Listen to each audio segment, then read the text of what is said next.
Thank you, Marty. Welcome, everybody, to day two. I am Elizabeth Cho Fertique. I'm a scientist by training, moved over to the venture capital side. I have a healthcare VC called Meta Ventures. But today I have the honor of speaking to the legendary investor, entrepreneur, philanthropist, Fred Nazem. So I feel great and fortunate. Thank you. Thank you for coming, Fred. Fred has had a storied career, right? He's taken dozens of companies IPO.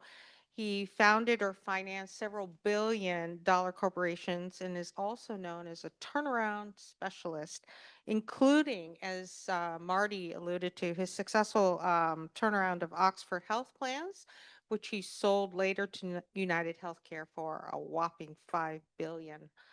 Um, 1 billion was a lot. what's that? 1 billion was a lot. Yeah, okay, that's right. This was five. Okay. Fred received his education in biochemistry, physical chemistry, and then also obtained his MBA from Columbia University. So we're cut from somewhat the same cloth. Yeah. He spent his seminal career in the financial, healthcare, and tech sectors. He began his time in the financial sector as a securities analyst and assistant VP at Irving Trust, which is now known as Bank of New York, before founding his own venture capital.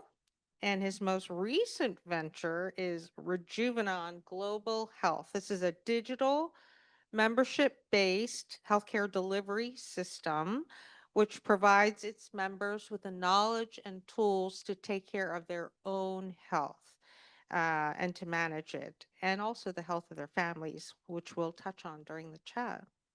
And but alongside his business ventures, Fred devotes quite a bit of time and energy to important philanthropic ventures through his family foundation and serves on various boards. And in most, last but not least, Fred is a recipient of the Ellis Island Medal of Honor. It's an award granted to American citizens of diverse origins for their outstanding contributions to the United States. So, hats off to immigrants, right? Aren't we all? Yeah, yeah. So, with such an expansive background, we're fortunate to be able to spend the next 40 minutes with Fred on healthcare. We're going to have a go from high level to down deep, starting with a macro view of the state of the U.S. healthcare system into paradigm shifting and proactive healthcare focused on prevention, wellness, and now what everybody loves to hear, longevity. And that touches on his newest venture, Rejuvenan Global. Fred, Thank, welcome. Did I cover it all? thank you, boy. Yeah, I can go home. Well, thank you very much. You're very generous, all of you, for having me. Fred, do you want to raise it to your, Yeah. yeah, the Well, microphone? Yeah. my voice cord got hit by a bad cold this winter. I'm trying to recover from it. So if I don't project, please tell me, you get the microphone closer. I hope you can hear it. Uh, as to the state of healthcare in the United States around the world, I'm going to say it's not. What do I mean by that? We have sick care system around the world. We don't have healthcare system. To this audience, I've delivered this message so many times. I think it's the greatest challenge that we are facing today. We go see our doctors when we're sick. Our doctors get trained based on diseases and hospital management stuff, and it's not about the proactive health part of it. As much as this Robert Kennedy is may look like not qualified, some of the things he's doing I really like.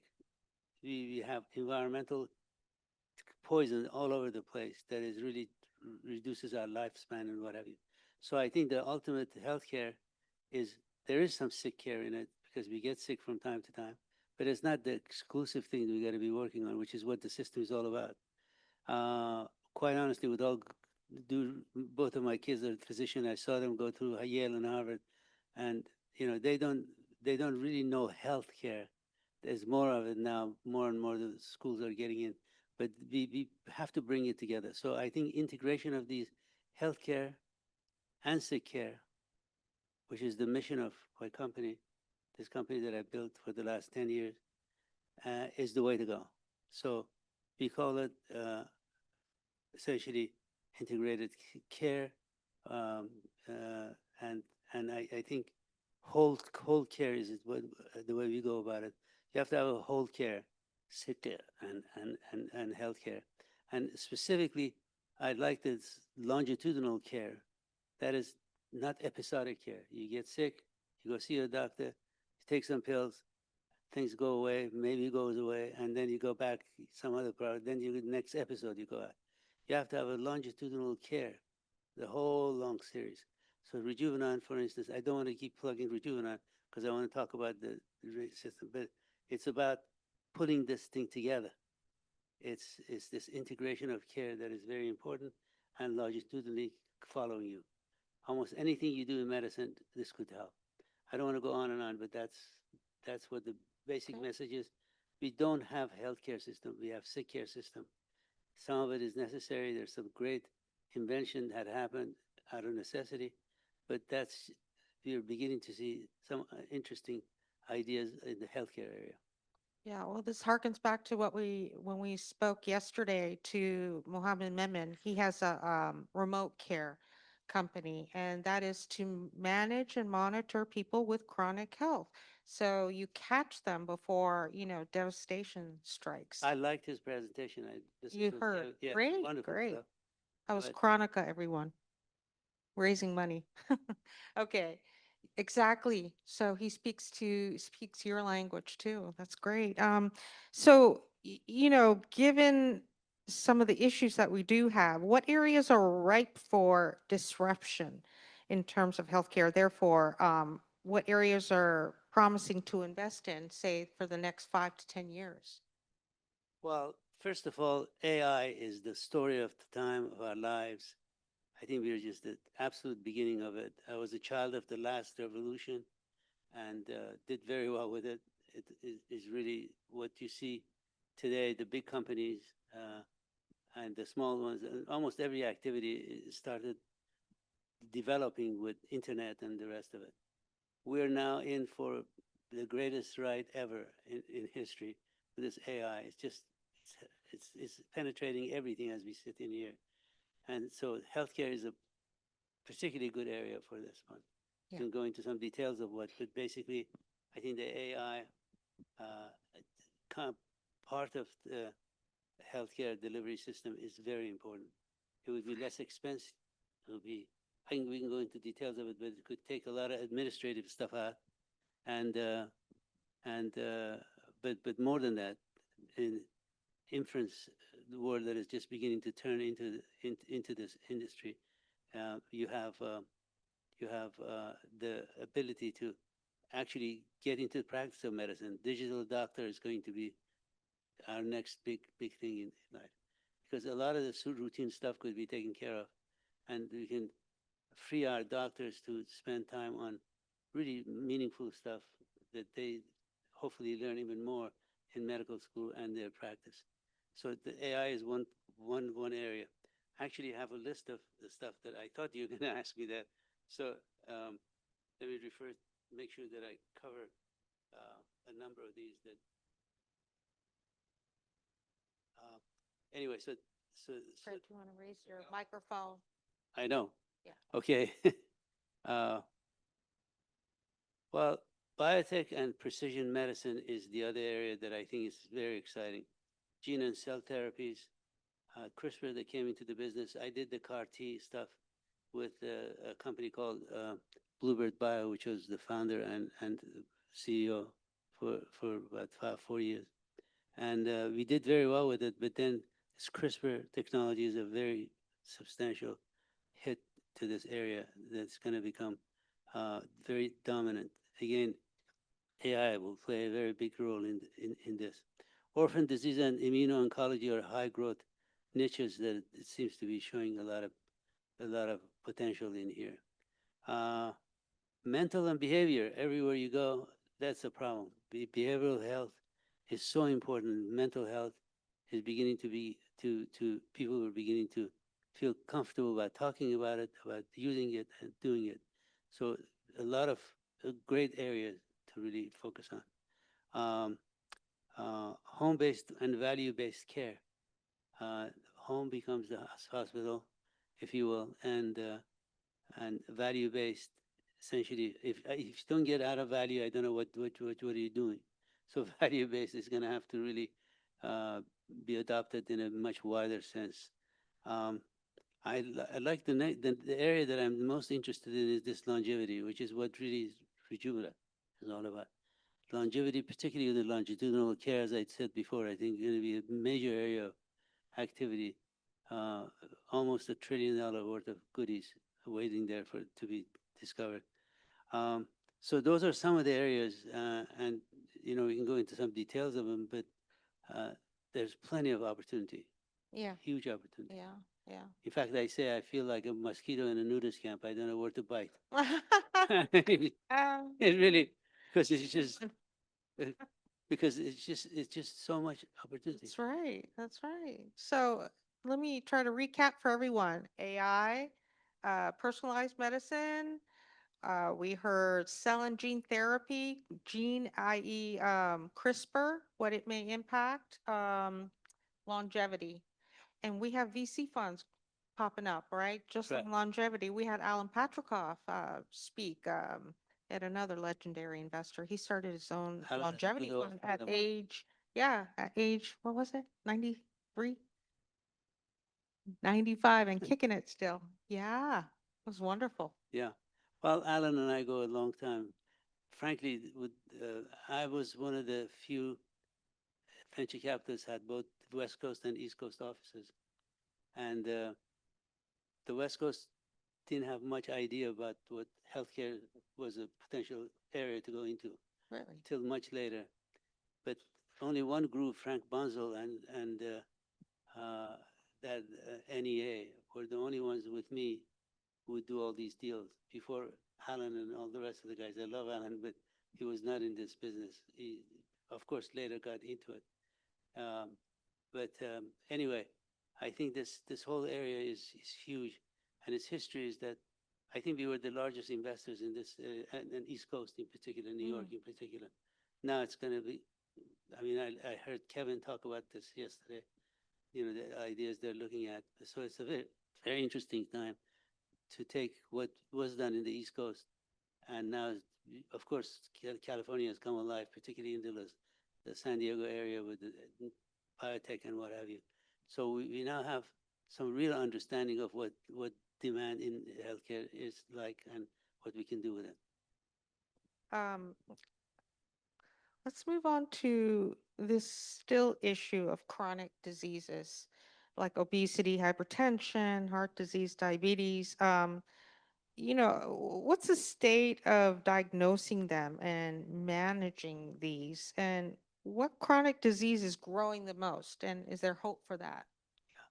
Well, chronic diseases are the bane of our existence. Mm-hmm. Um, 7, 8 diseases dominate the scene. Most of the cost of healthcare is wrapped up in here. Sorry, this is yeah. Uh, the it's the future. We haven't figured out what causes these chronic diseases. This is very important. But um, I think 75 to 80 cents on a dollar of care goes into chronic disease.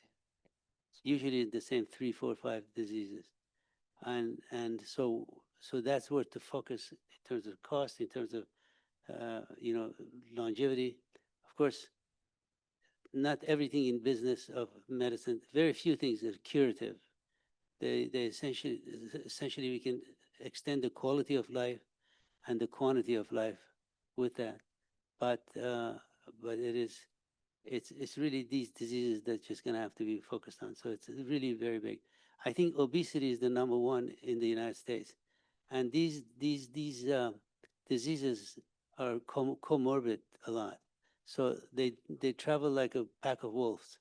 So if you're overweight and you become obese, you're pretty much sure of getting diabetes. Mm-hmm. And when you Mm-hmm. get that, it's the beginning of going downhill to essentially a heart problem.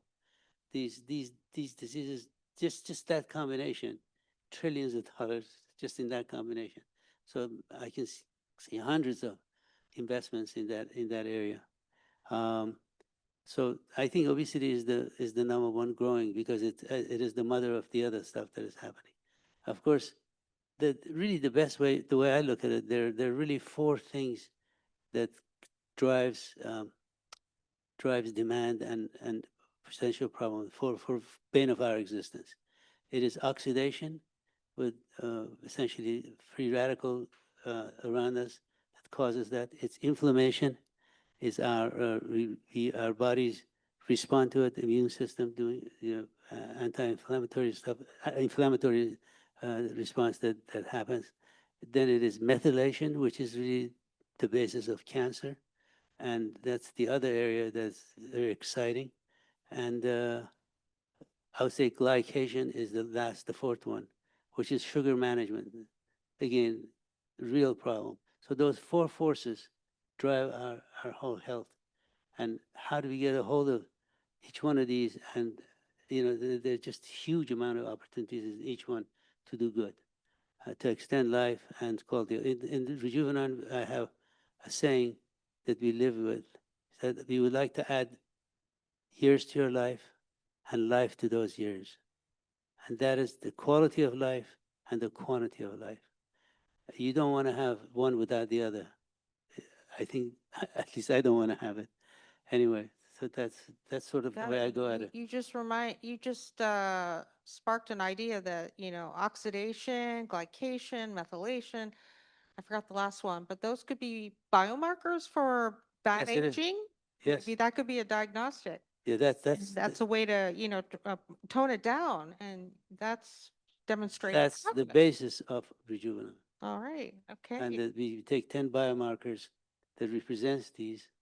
And the other thing is there's a great science that's been produced, been discovered, but we are not adopting it fast enough. The science that we based Rejuvenan on mainly is telomere biology. Telomeres are the small tail at the end of your 23 chromosomes.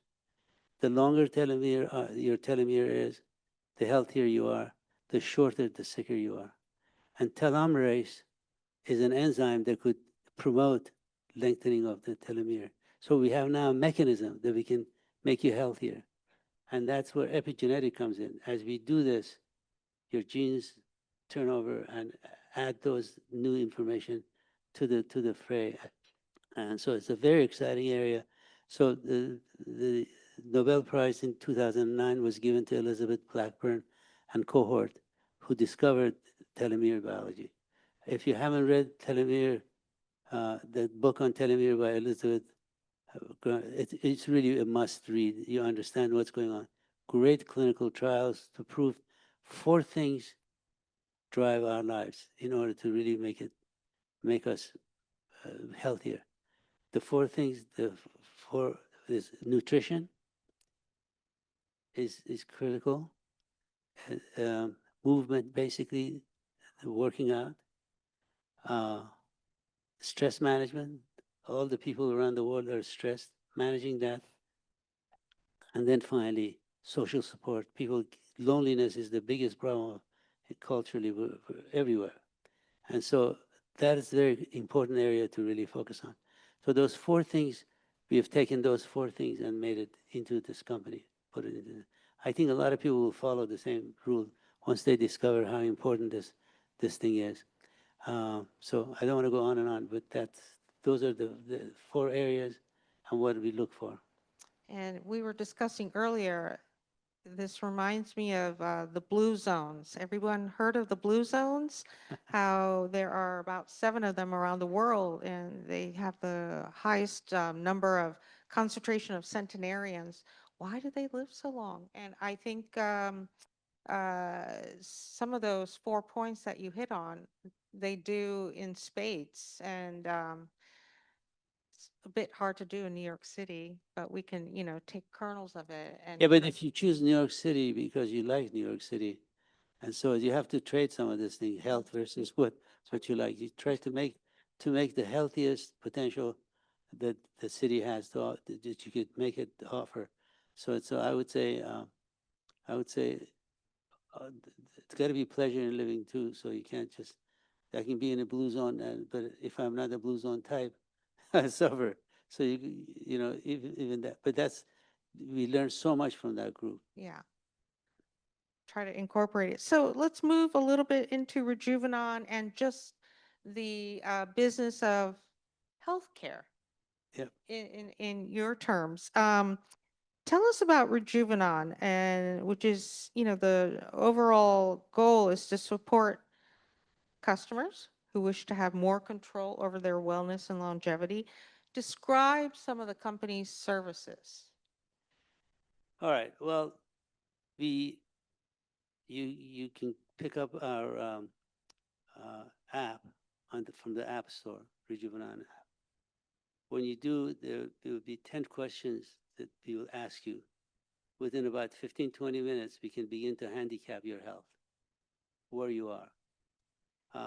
Just give you an example. Let's say that you have, you love sugar stuff and you're beginning to get, your weight is getting, glycation is becoming a problem.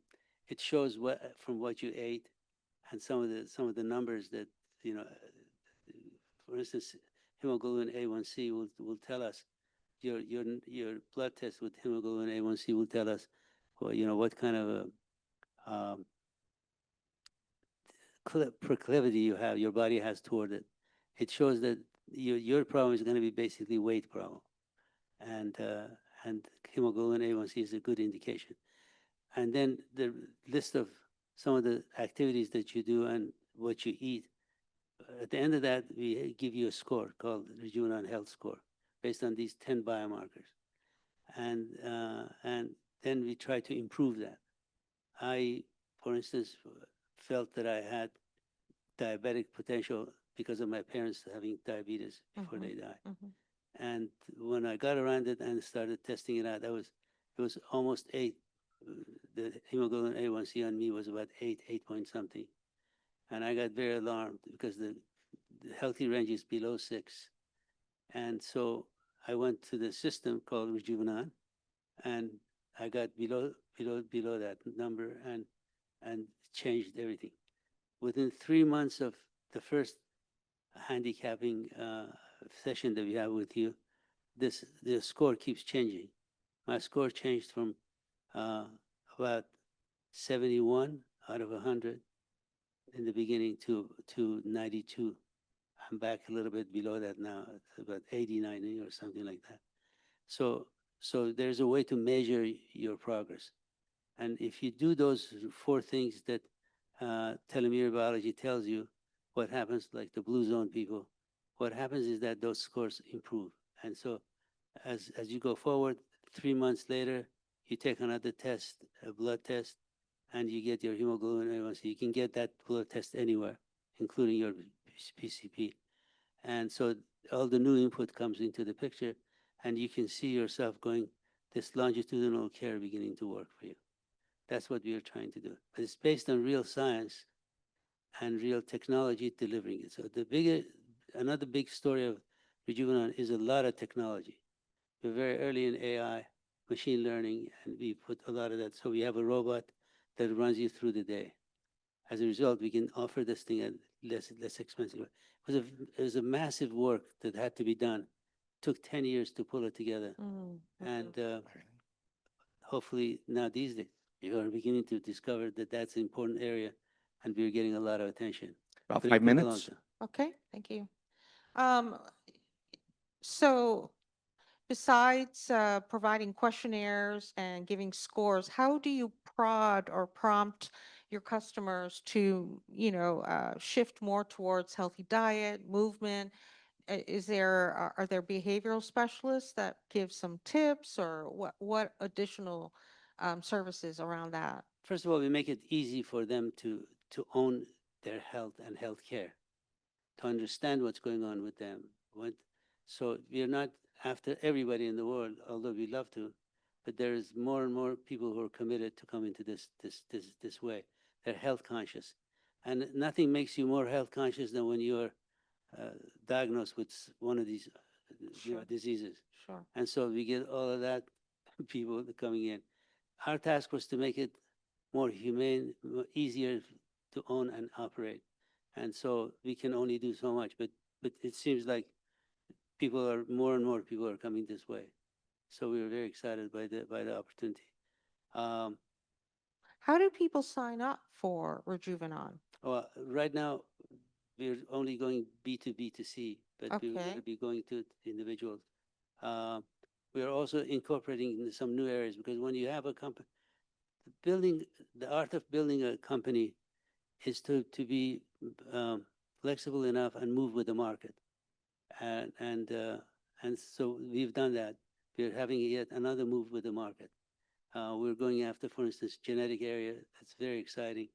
And, we have all these phenotypic information that is the cause, the basis of diagnosis and treatment in current system of medicine.